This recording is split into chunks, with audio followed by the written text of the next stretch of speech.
नारायण मन भीष्ट पूर्ण करेंगे तत्संगे संगे ये ओडिशा जन्म नहीं समस्त कलाकार समस्त कलाकार बाबू मानकर मो सहित प्रतिपक्ष युद्ध करने पाला युद्ध मो बंधु आसी कि सुभाष परिजा बंधु बहुत दिन गायक जहा से उभय पक्ष कलाकार सारा ओडिशा आबाल वृद्ध बनिता समस्त मन भीष्ट पूर्ण करंतु बोल मन आनंद कवा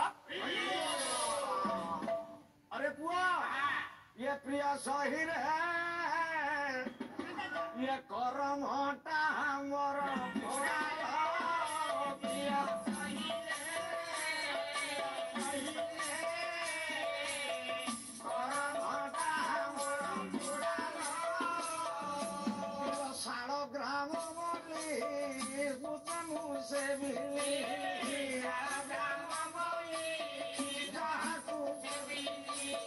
सालग्राम बोली जहाँ तुमसे दिल्ली सालग्राम बोली जहाँ तुमसे दिल्ली है बोल से तो निपट बाली गो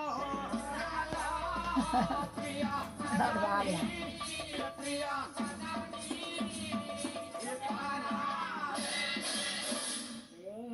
सुबास बंधु को कहूनी सजनी सखींकर कथा जाऊना कहीं सुभाष बाबू जो पाला परिवेषण कले प्रथम मंगलाचरण गाइले अर्थ तो कले ना द्वितीय तो एत बड़ महान विषय वस्तु को कौन टिके टिके टिके टिके कहीदे थोड़ी दे आसिले पिलाटर बापा बो मरी जाइछन ना कि और देखी तुम बुद्धि छड़ेदेवी ना जड़े घटना होती कौन पंच वर्षाणी 10 वर्षाणी तू 16 वर्ष पुत्र मित्र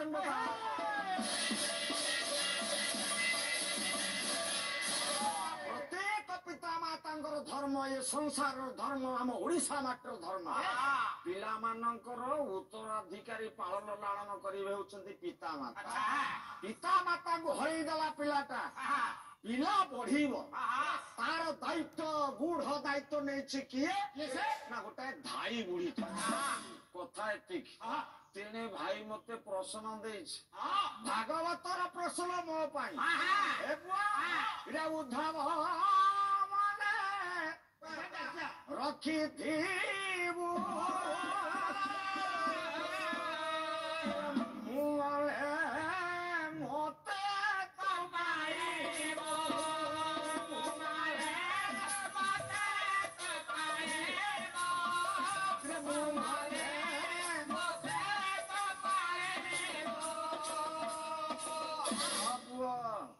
केते बड़ा प्रश्न तमे दे तमे भाविल कौन ये प्रार्थना मंच हल्का मंच बुढ़ा तत्व प्रश्न तमे ढाली देछ किंतु संपूर्ण मुटार अर्थ करि पारि टिके टिके सूचई दउछ मु मले मते तू पाइब से तो मरिब पुणी ताकू केमिति पाइब जगन्नाथ दास जेतबेले लेखिले ताकू आर्थिक माने अर्थ करछनी कोन ना मुंकार को मारि देले ठाकुर आसे देखा दे अयो मुंकार मारिले ठाकुर देखा देबे मुंकार हैला गोटा गुण अहंकार हला गोटाए गुण लोभ हला गोटाए गुण लोभ मोह मद्य मत्स्य इत्यादि ये षड़ रिपुक सिना दमन कले जाए ठाकुर को पाइबे एते सहजरे उद्धव पाइब ठाकुर सुना सुना सुना तत्व भीतर को चल तत्व न घाटिले कौन शास्त्र अच्छी दशवंत प्रमाण देले जेबे पाइबु भेट माया को तू ही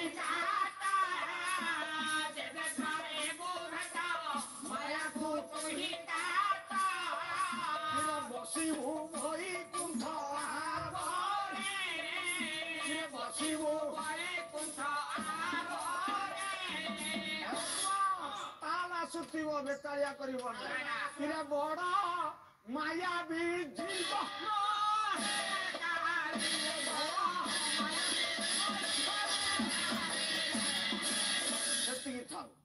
इथे जशवंत दास लिखिले जेबे पाइबु भेट ମାୟାକୁ ତୁଇ କାଟ। ଆଜ୍ଞା କୌଣସି ଜୀବ ମାୟାକୁ ସହଜରେ କାଟି ପାରିବ ନା ନା। ନା ମାୟାକୁ କେହି କାଟି ପାରିବେ ନା ସ୍ୱୟଂ ଶଙ୍କର ଭଗବାନ ଅର୍ଥ କରୁଥିଲେ ତାର ଭିତରେ ଗୋଟାଏ କାଣ୍ଡି ମୁଁ କହୁଛି।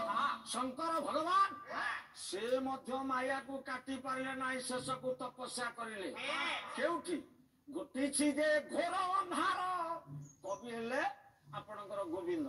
ଟିକେ ମନ ଦିଅ, କାନ ଦେଇ ଶୁଣ। ହଇଓ ତମେ ନାଗ ସାପ ଲାଞ୍ଜରେ ହାତ ମାରିଦେଲ। ହଉ ହଉ ହାତ ମାରିଛ ତ ଭଲ ହେଇଛି। ଦେଖିବା ଦେଖିବା କେତେ ବାଟ ତମେ ଯାଉଛ। କଣ ଲେଖିଲା ଏ ପୁଅ ପ୍ରମାଣ କ୍ଷେତ୍ରକୁ ଆସ। ତେଣେ ଘଟଣା ହୋଇଛି ଇଏ ତତ୍ଵ ସାଧାରଣ ଅର୍ଥ ନୁହେଁ।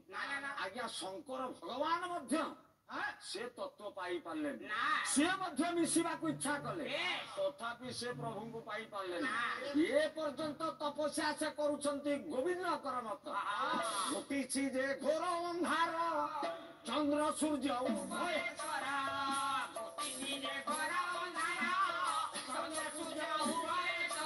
ଚନ୍ଦ୍ର ସୂର୍ଯ୍ୟ ଭାମନାଶ। ଘଟିଛି ଯେ ଘୋର ବାମ ଦକ୍ଷିଣକୁ ଏପଟେ ସେପଟେ ବାମ ଦକ୍ଷିଣକୁ ଏପଟେ ସେପଟେ ନିରତେ ସାଧନ୍ତି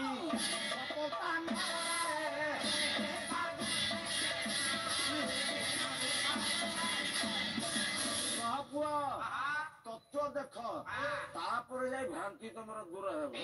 ମୂଳରୁ ସେ ତତ୍ଵ ଦେଖିନ, ଏଣେ କହୁଛ କଣ ନା ପ୍ରଶ୍ନ। ଏ ଉତ୍ତର କେମିତି ହବ? ଟିକେ ଆଗକୁ ଚାଲ ମୁଁ କହିବି। ଆଜ୍ଞା ମାୟା ଲୋଭ ମୋହ ମାୟା ଗାନି ହିଂସା ଏଗୁଡାକ ମଣିଷ ଯୋଉ ଦିନ କାଟିବ ସେଇଦିନ ଠକ୍ ମରିବ। ଯେବେ ପାଇବୁ ଭେଟ ମାୟାକୁ ତୁ ହିଁ କାଟ।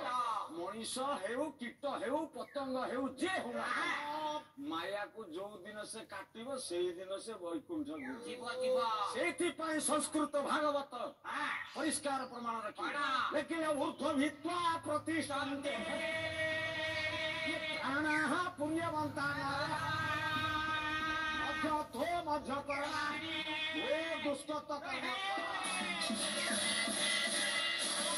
ଆଜ୍ଞା ଯଦି ମାୟାକୁ କାଟି କରି ବ୍ରହ୍ମ ଦର୍ଶନ ଯିଏ ପାଇବ ସେ ହିଁ ଉର୍ଦ୍ଧ୍ୱଗାମୀ ନହେଲେ ହେଇପାରିବନି, ନହେଲେ କସ୍ମିନ କାଳେ ହେଇପାରିବ। ଶଙ୍କର ଭଗବାନ ତ ତାର ଅନ୍ତ ପାଇପାରୁନାହାନ୍ତି। ସେ ତ ଟିଭି ଟିଭି ବଜଉଛନ୍ତି।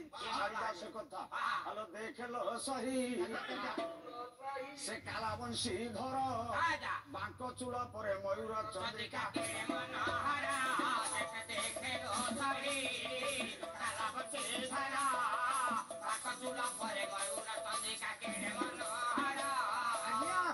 ମଣ୍ଡଳୀ ଶୁଣୁଥିବେ ବସି ମହାପ୍ରଭୁଙ୍କର ଗୁଣଗାଥା। ଆଜ୍ଞା କହେ ହସି ହସି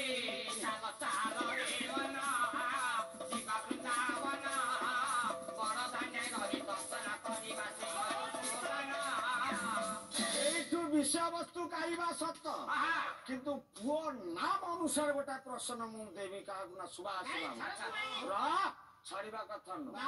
ଆଜି ହାବୁଡେ ପଡିଛନ୍ତି, ମୁଁ ତାକୁ ଛାଡିଦେବି? ଜମା ଛାଡିବିନି। ଚନ୍ଦ୍ରାସ ବୋଲି ଗୋଟେ ଖଡଗର ନାଁ ଅଛି। ସେ ଚନ୍ଦ୍ରାସ ଖଡଗ କାହା ହସ୍ତରେ ଶୋଭା ପାଉଥିଲା? ରାବଣ ହସ୍ତ।